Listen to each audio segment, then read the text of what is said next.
Bonjour, bienvenue dans ma nouvelle vidéo, j'espère que vous allez bien. Dans cette vidéo, nous allons nous attaquer à la cuisine.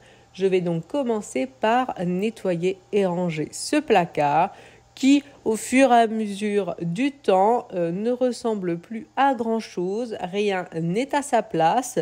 Donc vraiment pour tout remettre en ordre, rien de plus simple, il suffit juste de tout enlever. Donc je vais tout mettre sur l'îlot de cuisine.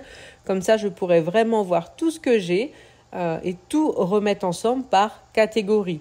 Et en même temps, de tout enlever, ça me permet de nettoyer beaucoup plus facilement les différentes étagères. Et pour ça, je vais donc utiliser un produit multisurface et frotter tout simplement avec une microfibre. Et ça va partir plus ou moins facilement, on va dire. Il y a eu quand même quelques tâches un petit peu récalcitrantes, mais bon, tout est parti. Donc, et après, bien sûr, on s'attaque au tri. Donc, je prends le temps de tout regarder, remplir les boîtes, ce genre de choses pour que tout puisse rentrer dans le placard. Je me suis également débarrassée de 2-3 petites choses qui étaient périmées. En tout cas, c'était 2 petits pots de guacamole qui étaient ouverts depuis très longtemps, qui était caché derrière le concentré de tomates. Ça m'a permis d'y voir plus clair, de jeter ce qui n'était plus bon et du coup de gagner un petit peu de place. Donc c'est pas trop mal, on va dire.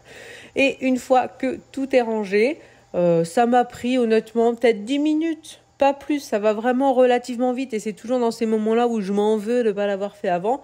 Le placard est donc rangé avec tout ce dont j'ai besoin, parce que quand je cuisine, c'est le placard forcément que j'utilise le plus, bien sûr, avec le frigo. Sur le côté de l'îlot, j'ai 3 étagères. Donc, je pensais faire énormément de rangements, mais finalement, ça me convient quand même pour le moment, plus ou moins, la façon dont c'est rangé. Donc, je me contente de tout enlever pour nettoyer les étagères et je remets tout en place correctement, dans le bon sens on va dire. Le premier c'est le panier avec tout ce qui est thé, le deuxième c'est le livre de recettes et le troisième c'est tout ce qui concerne les chats. Cette vidéo est en collaboration avec HelloFresh. Donc je viens de recevoir mon colis. Le principe d'HelloFresh c'est qu'on choisit nos recettes sur l'application selon le nombre de personnes qu'il y a dans le foyer et aussi le nombre de recettes qu'on veut par semaine. Donc on reçoit son carton avec le nombre de sachets. Donc moi je demande toujours 5 recettes pour 4 personnes. Et on a bien sûr à chaque fois une fiche qui correspond à chaque recette.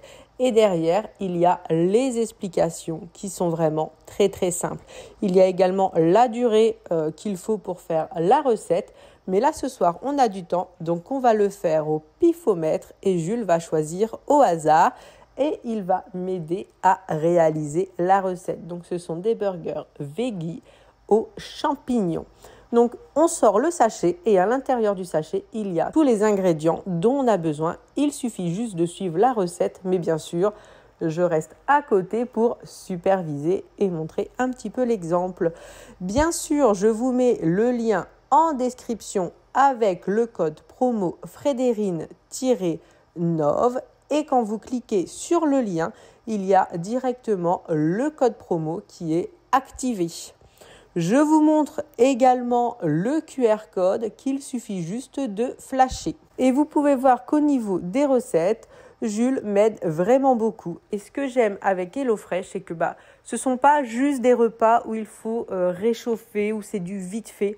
C'est vraiment des recettes que j'ai choisies et qu'on peut faire. Et c'est de la vraie cuisine.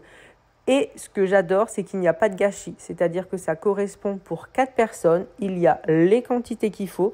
Ça évite d'avoir ce que j'ai très souvent, c'est-à-dire toujours des petits bouts de sachet qui traînent à droite à gauche.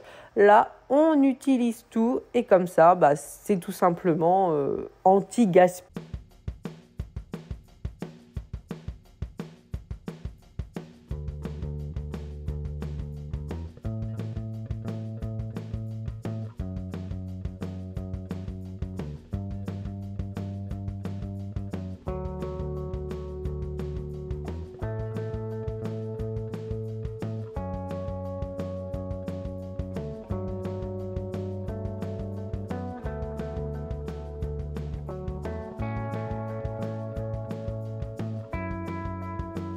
Et on peut voir le résultat et vous pouvez me croire que je me suis régalée. J'ai adoré cette recette. Ensuite, place au nettoyage de la cuisine. Donc là, c'est un moment où ma plaque était vraiment très très sale. Donc j'utilise déjà une éponge qui est très très humide, du liquide vaisselle et ça mousse, ça mousse. En ce moment, je ne sais pas pourquoi, avant je détestais ça et maintenant j'adore quand ça mousse. J'ai vraiment l'impression que c'est super propre grâce à la mousse, alors qu'avant j'utilisais que des produits qui ne faisaient pas de mousse. Donc là, je change d'avis pour le moment et puis ça change un petit peu. Donc une fois que le plus gros est enlevé, comme il me reste quelques traces, je sors la pierre naturelle. Et là, c'est la marque Pink. D'ailleurs, j'en ai presque plus, mais après, j'en ai une autre boîte de pas cette marque, mais j'en ai encore. Donc, je prends l'éponge. Alors, je frotte du côté vert, mais je précise que je n'appuie pas du tout. Ensuite, je rince au maximum à l'eau claire et il n'y a plus aucune trace. Tout ce qui était collé est vraiment parti. Relativement vite. Donc, je vais aussi m'attaquer à la plaque qu'il y a sur le devant, là, au niveau de la crédence. Parce que tout ce qui est effet miroir, j'adore, c'est ce que j'ai choisi. Mais c'est vrai que dès qu'il y a une trace, ça se voit tout de suite. Idem pour la haute. J'en profiterai également pour nettoyer le filtre. Donc, je fonctionne de la même façon. Liquide vaisselle, éponge. Et je frotte, frotte, frotte, frotte. Comme ça, il y a de la mousse partout. Ça décolle tout ce qui est gras, tout simplement. Et bien sûr, après, je rince au maximum à l'eau claire. Donc, bien sûr, ça n'enlève pas tout, mais ça enlève les 3/4 de la mousse. Et comme ça, je prends un produit multisurface. Donc là, c'est le Briochin que j'aime beaucoup. Ça faisait un petit moment que je ne l'avais pas utilisé. Donc, je prends le Briochin et je termine d'essuyer avec une microfibre. Et comme ça fait très bien le boulot. Et je vais fonctionner de la même façon, donc pour la crédence. Et puis après, je vais réessuyer très, très rapidement la plaque. Et comme ça sera vraiment tout propre, nickel. Cette sensation que c'est tout et qu'il n'y a plus rien qui colle, c'est quand même agréable. Donc, c'est la même chose pour mon four et mon micro-ondes avec cet effet miroir. Mais voilà, un petit coup de microfibre, c'est largement suffisant parce que c'est propre, c'est juste qu'il y a des traces de doigts. Donc, ça va très, très vite, je suis contente.